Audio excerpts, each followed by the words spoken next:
Okay, guys, this morning your tools are useful tools that you'll use probably in lots of other situations and classes, but I want to walk you through and make sure you have them, give you a couple tips to make them easy to use.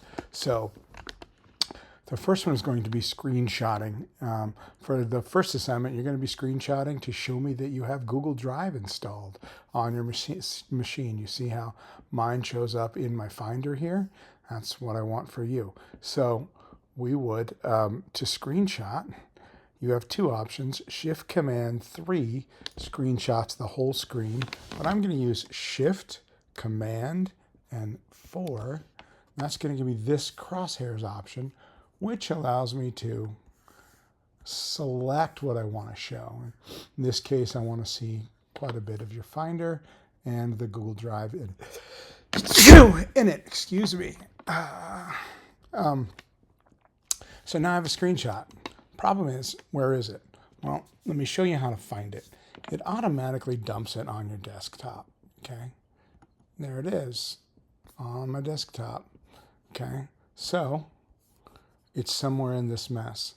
You tend to have your desktops organized by these guys, this way where you're looking at the pictures. If you go to the list, you can sort this list lots of ways. This sorting is alphabetical. You can also sort it by kind or type, size, kind. There are other options.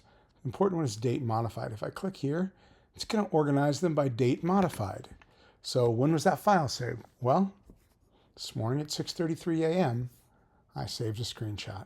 So there is my screenshot. If I want to open it up in preview, there we go. Confusing because it looks just like what's behind it. But this is what I would upload. Okay, that's where that file is. That's how you find it. So a good tip for finding, files when you've just saved something, you can't find it, get to the right place, click date modified, and it'll pop to the top.